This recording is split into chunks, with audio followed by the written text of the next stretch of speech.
Hi everyone, structure of atom पढ़ रहे थे हम लोग और इसमें से लास्ट लेक्चर में क्वांटम नंबर्स को डील किए थे। 3 क्वांटम नंबर्स हम लोग देख चुके हैं ऑलरेडी।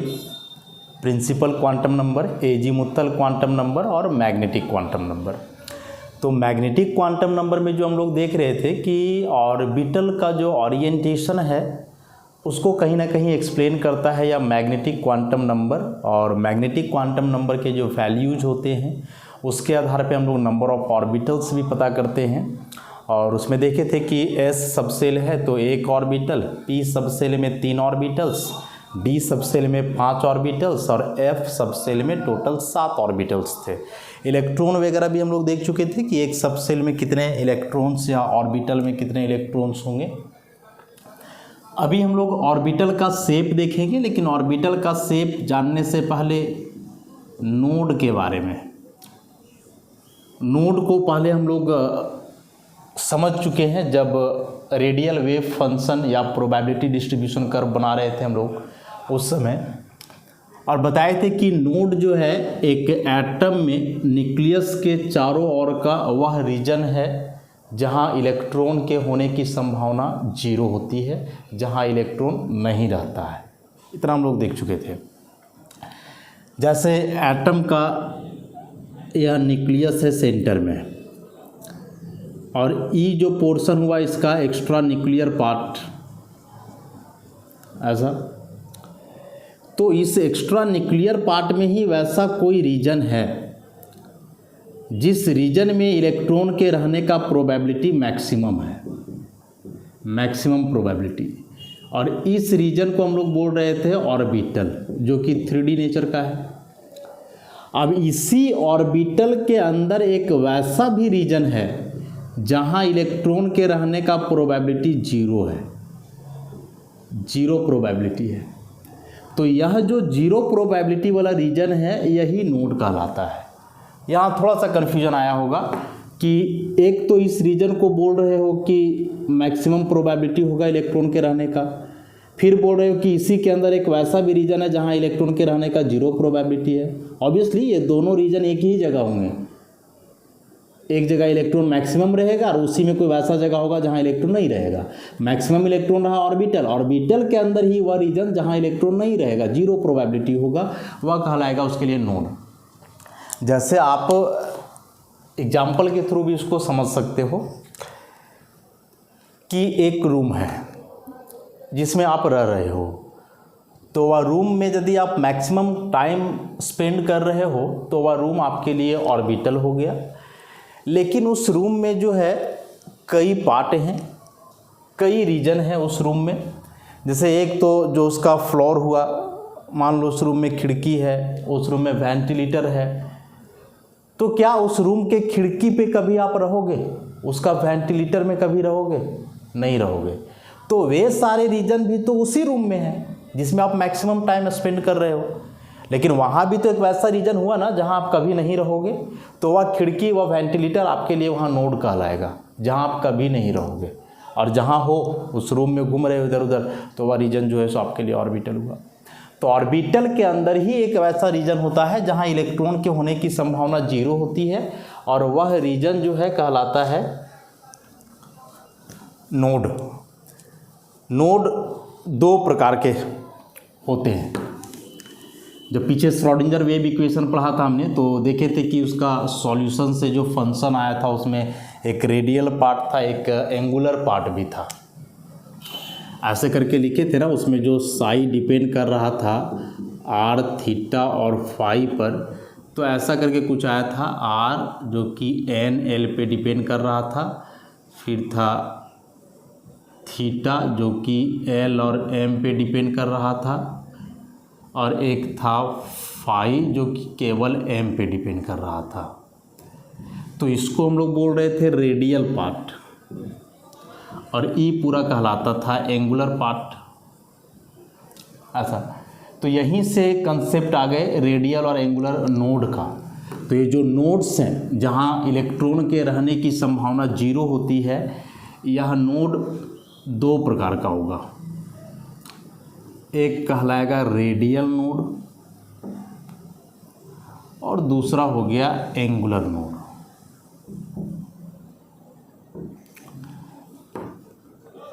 रेडियल नोड का फॉर्मूला निकालने का, number of radial node n minus L minus 1, और एंगुलर नोड का number of angular node l। यहाँ n क्या है? प्रिंसिपल क्वांटम नंबर जो बेसिकली बतलाता क्या है? सेल। l क्या है? एजीमुथल क्वांटम नंबर जो बतलाता क्या है? सब सेल। अब यहाँ से यदि निकालोगे टोटल नंबर ऑफ नोड, तो टोटल नंबर ऑफ नोड हो जाएगा n माइनस एल माइनस 1, और यहाँ से इसको जोड़ दो प्लस l, तो ये प्लस माइनस ख़त्म, तो बचा n minus 1।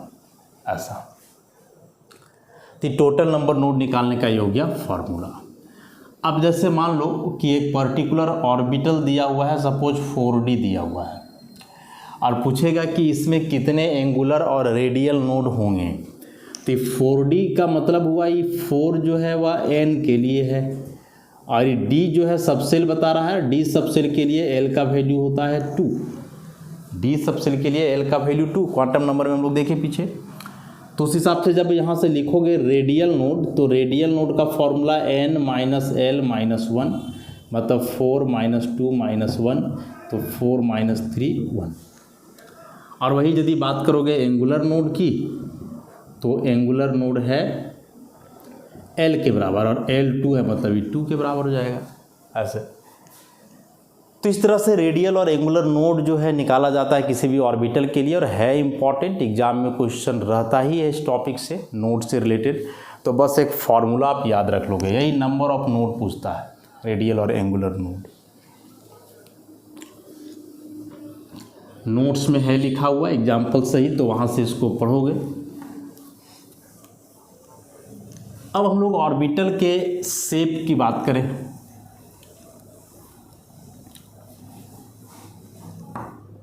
Shapes of orbitals.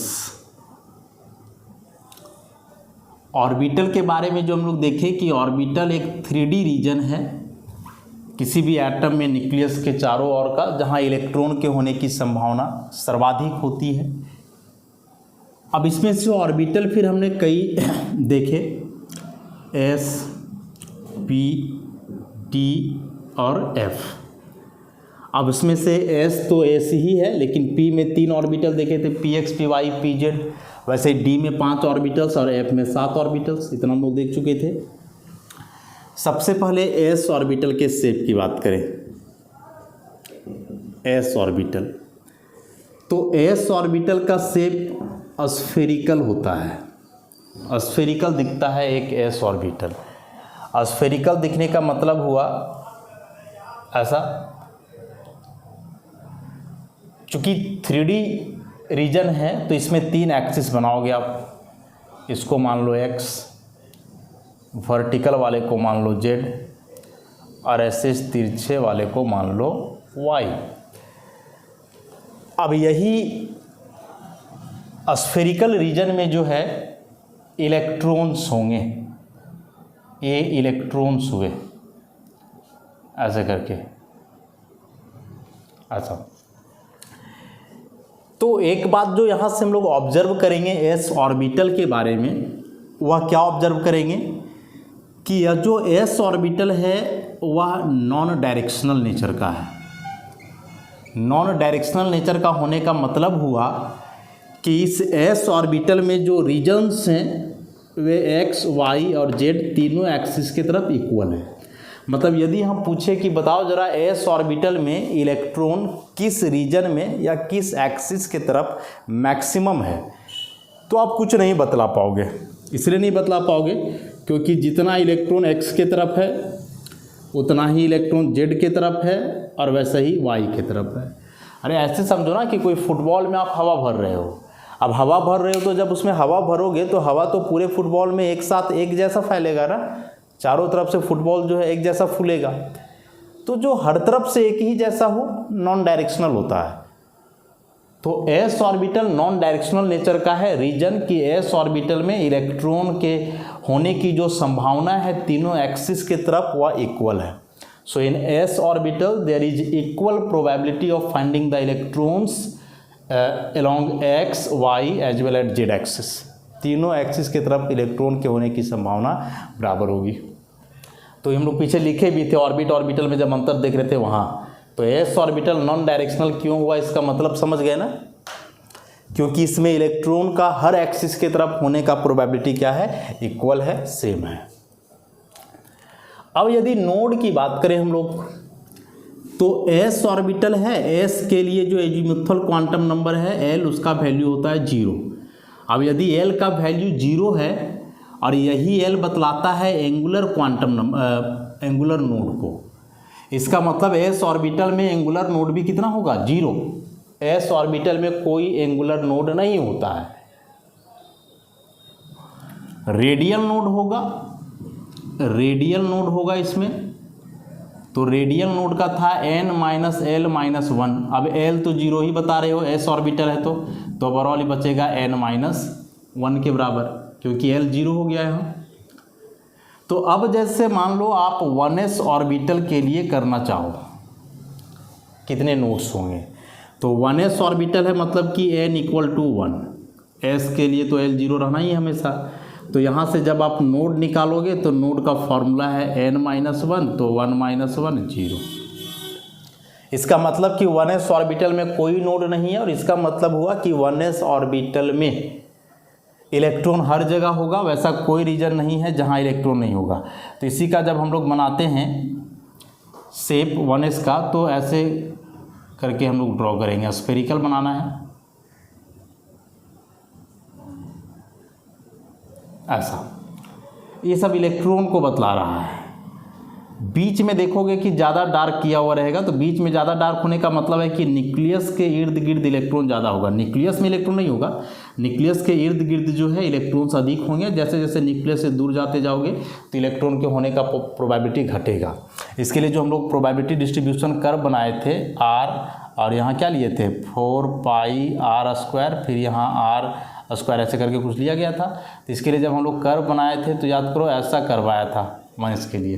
तो ऐसा करवाने का मतलब है कि न्यूक्लियस के जस्ट बाद जो है देखो इलेक्ट्रॉन डेंसिटी मैक्सिमम है, जैसे जैसे दूर जा रहे हैं तो इलेक्ट्रॉन डेंसिटी घटते जा रहा है, इसलिए बीच में यहाँ ज़्यादा डार्क करेंगे, मतलब न्यूक्लियस के अगल बगल इलेक्ट्रॉन ज़्यादा, दूर जाने से इलेक्ट्रॉन धीरे धीरे जो है कम होते जाएगा। तो इस कर्व के अनुसार इसका पिक्चर जो है ड्रॉ किया जाता है। अब वही यदि हम लोग बात करें 2s ऑर्बिटल की, तो 2s ऑर्बिटल की बात कर लो, n यहाँ हो गया 2, तो जब नोड निकालोगे तो n माइनस 1, 2 माइनस 1 1। इसके लिए जब प्रोबेबिलिटी डिस्ट्रीब्यूशन कर्व बनता था तो कैसा बना था, इस प्रकार से। तो ऐसा जो कर्व बना था, इसका मतलब हुआ कि यहाँ तो ये न्यूक्लियस है, ये तो नोड नहीं कहलाएगा, न्यूक्लियस में इलेक्ट्रॉन नहीं है। न्यूक्लियस से दूर गए तो देखो इलेक्ट्रॉन बढ़ा, फिर बीच में एक कर्व यहाँ टच कर रहा है, तो यहाँ टच करने का मतलब दिस इज नोड, एक नोड आएगा। और इसके अनुसार जब आप फिगर बनाओगे तो देखो ऐसा फिगर बनेगा, बीच में न्यूक्लियस के इर्द गिर्द इलेक्ट्रॉन डेंसिटी मैक्सिमम,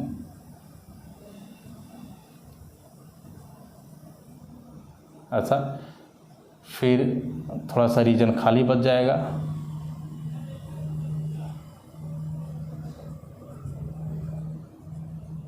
ऐसा। तो यह जो रीजन है दिस वन, इस रीजन को यहाँ हम लोग बोलने वाले हैं नोड। देखो ये पूरा यहाँ से, उसके बाद फिर यहाँ से शुरू हो रहा है ऐसे। तो ये जो बीच वाला रीजन खाली बचा, this region is called node.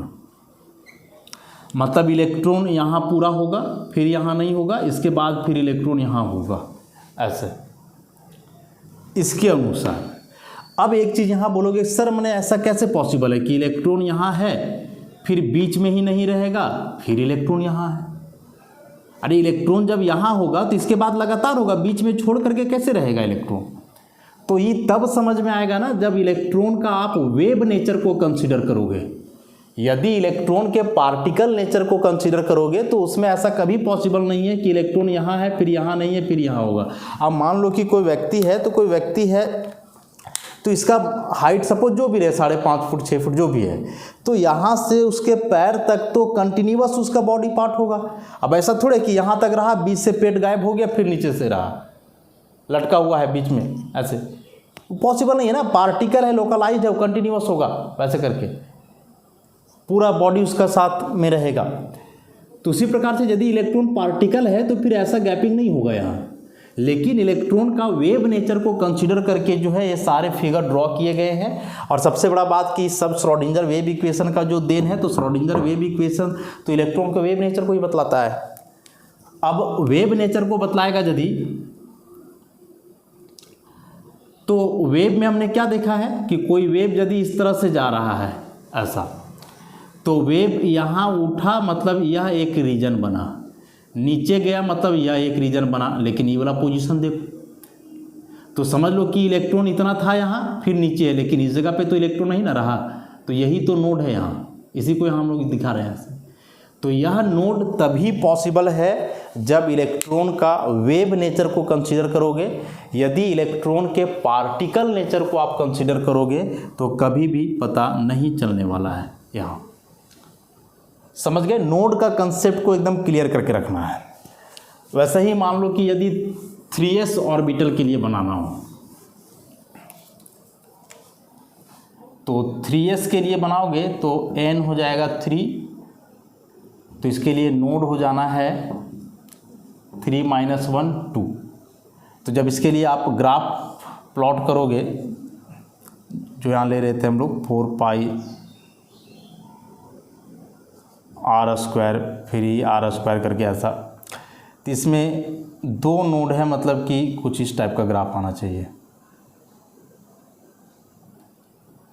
ऐसे करके, एक नोड यहाँ एक नोड यहाँ। ये तो पैरेलल जाता है, नोड नहीं है, बस डिस्टेंस बढ़ने से इलेक्ट्रॉन डेंसिटी 0 होते जाएगा, ये बतला रहा है ऐसे। तो 2 नोड बने, तो इसके लिए जब आप फिगर बनाओगे तो ऐसा बनाओगे, न्यूक्लियस के इर्द गिर्द इलेक्ट्रॉन डेंसिटी मैक्सिमम,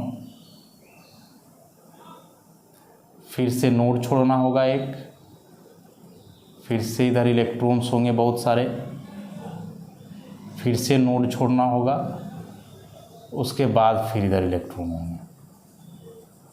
तो ये जो 2 रीजन छूटा, एक ई वाला रीजन है और दूसरा ई वाला रीजन है, दीज 2 आर नोड्स, ये जो खाली रीजन है। और ये सारे कौन से नोड्स हैं? रेडियल नोड्स हैं, क्योंकि एंगुलर नोड तो हो ही नहीं सकता इसमें, रेडियल नोड्स हैं ये सभी ऐसा। तो ऐसे करके प्रोबेबिलिटी डिस्ट्रीब्यूशन कर्व के आधार पे जो है ऑर्बिटल के शेप को एक्सप्लेन किया जा सका। और इसमें से हम लोग को जो ध्यान में रखना है कि s ऑर्बिटल है तो s ऑर्बिटल का होगा क्या?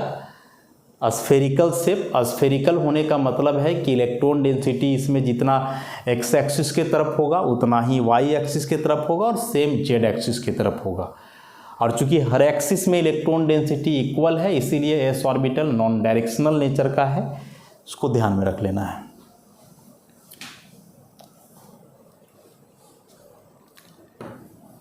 अब हम लोग आते हैं p ऑर्बिटल के लिए। p ऑर्बिटल का शेप से जो है ना बड़ा अच्छे से समझ में आ जाएगा, रेडियल एंगुलर दोनों। अभी तो बस रेडियल नोड की बात करा हमने।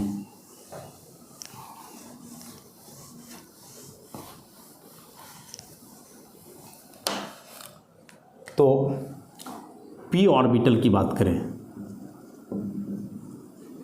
p ऑर्बिटल के शेप को बोला जाता है डम्बेल शेप। डम्बेल, डम्बेल समझते हो?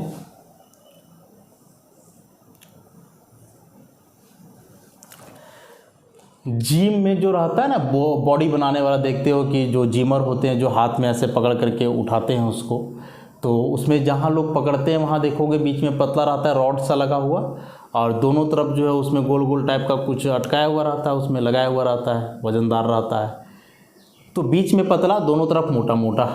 वैसे ही यहाँ ये बीच में पतला, मैंने यहाँ वो पकड़ेगा, ये दोनों तरफ वजन लगा हुआ है, इसी को उठाएगा ऐसे करके, तो ये डम्बेल उसको बोलते हैं। तो उसके जैसा ही दिख रहा है, इसलिए इसको हम लोग डम्बेल से बोलेंगे।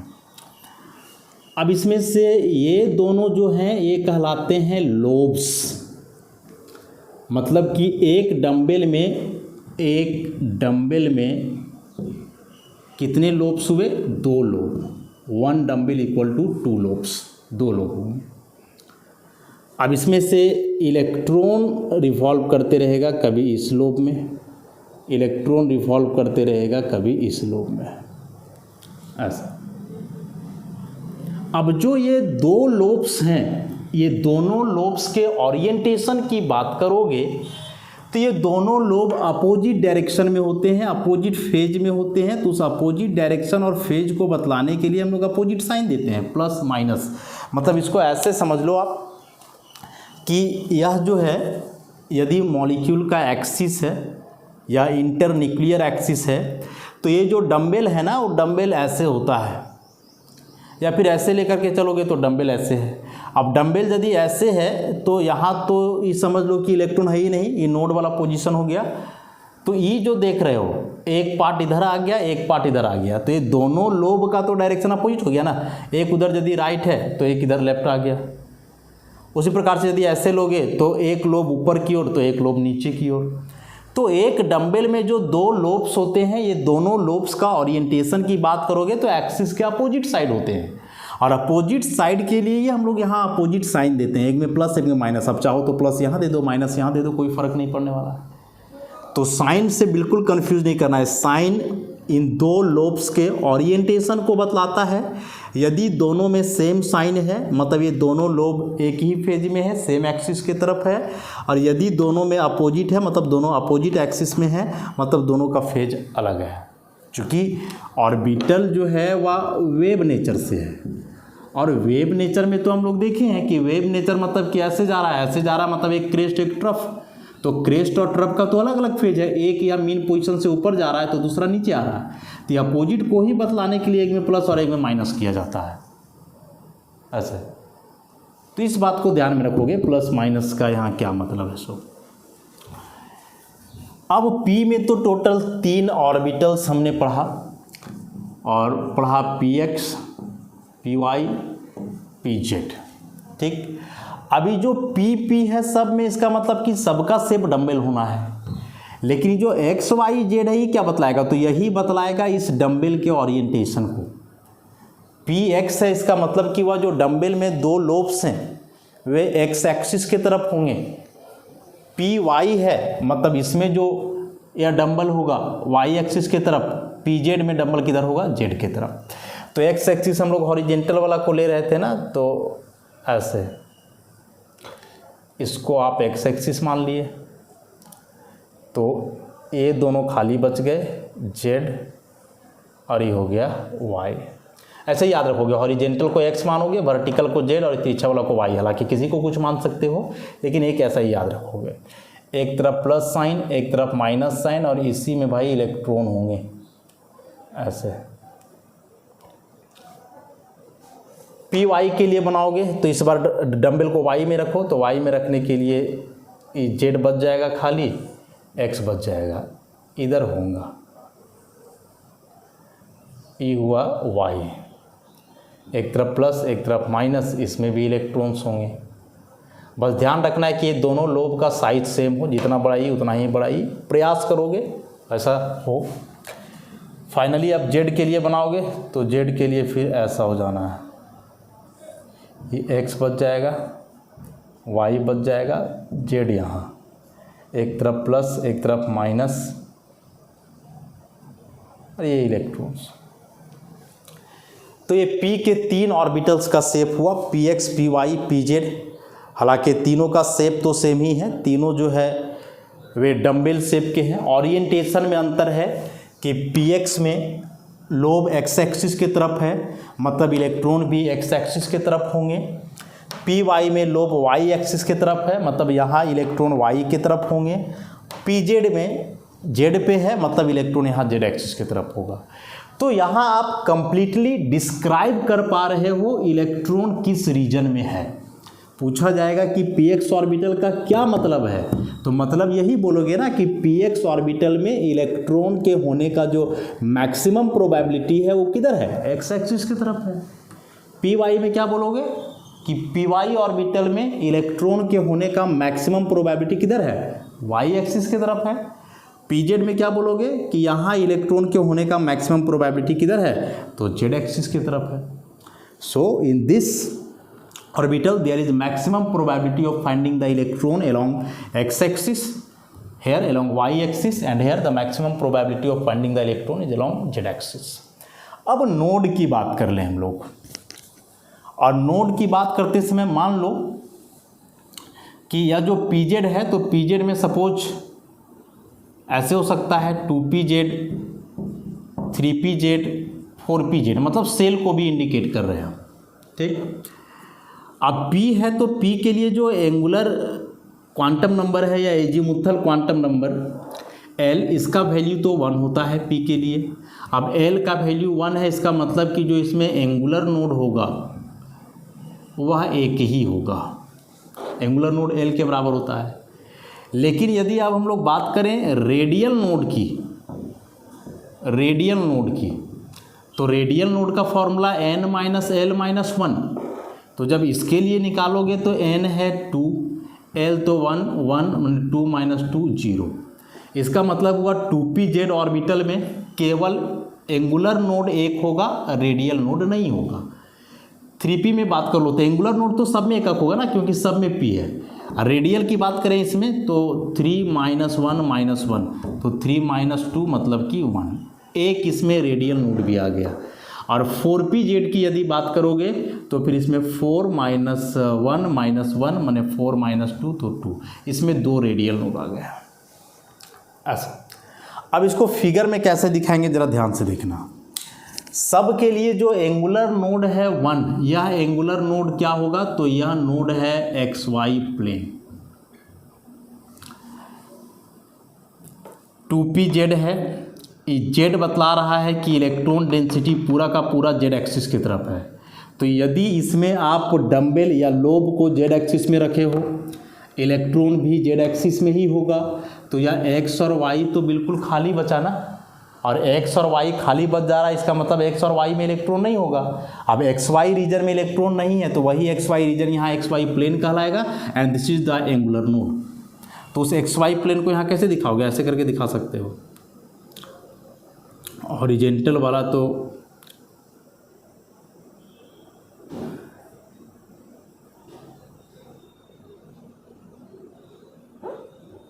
या इसको ऐसे करके दिखाओ,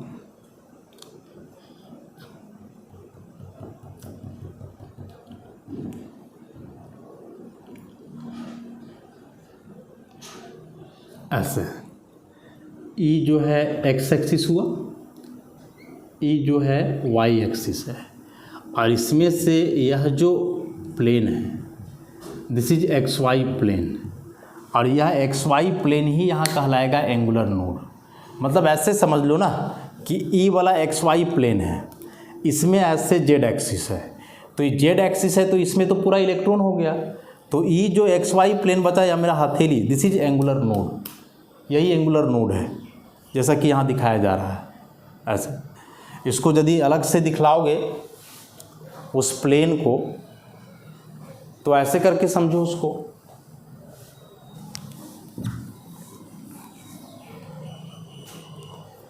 सबसे पहले एक्स वाई प्लेन ही ड्रॉ कर लो, या एक्स एक्सिस वाई एक्सिस, तो ये एक्स वाई प्लेन हो गया पूरा। अब इसी में ही डंबल है, तो इसी में है तो ऐसे हो जाएगा, और यहाँ से नहीं, नीचे से दिखाना होगा, क्योंकि इसका एक पोर्शन तो ढका हुआ रहेगा ना अंदर से, ऐसे करके। तो ई हथेली वाला पोर्शन हुआ एक्स वाई, एक की डंबल लोब ऊपर दिख रहा है और एक लोब जो है नीचे होगा, ठीक। लेकिन वही हम लोग बात करें यदि 3pz की, तो 3pz की बात करोगे तो एक एंगुलर नोड तो यहाँ भी होगा, मतलब ये वैसा ही रहेगा, ई एंगुलर नोड हुआ एक्स वाई। लेकिन इसमें एक रेडियल नोड भी आया है, तो उस रेडियल नोड को कहाँ दिखाओगे, तो रेडियल नोड को हम लोग ऐसे दिखलाएंगे। देखो ये सब इलेक्ट्रॉन है, उसके बाद फिर एक इस रीजन को थोड़ा सा छोड़ देना है खाली, और फिर इसके बाद से इलेक्ट्रॉन दिखाना है। तो यह जो रीजन हुआ, नीचे भी ऐसा ही होगा,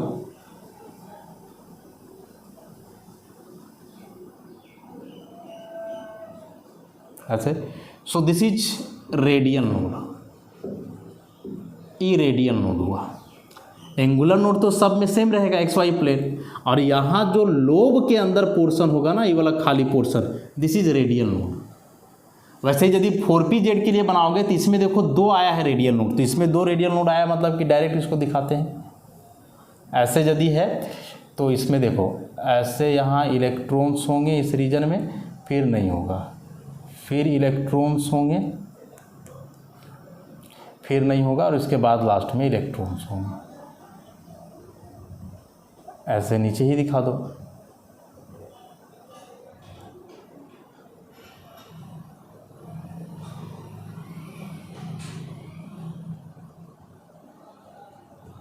तो ये जो रीजन देख रहे हो दोनों नीचे ऊपर जो भी, so this is radial nodes. तो रेडियल नोड समझ लेना कि लोब में होता है, और जो एंगुलर नोड है वह ई प्लेन वाला है। ऐसा इस तरह से फिगर इसका बनाएंगे। ई हुआ 4pz, इसी में बीच में यहाँ दिखाओगे एक्स वाई प्लेन तो हो जाएगा। तो ये एंगुलर नोड हुआ, ये रेडियल नोड हुआ।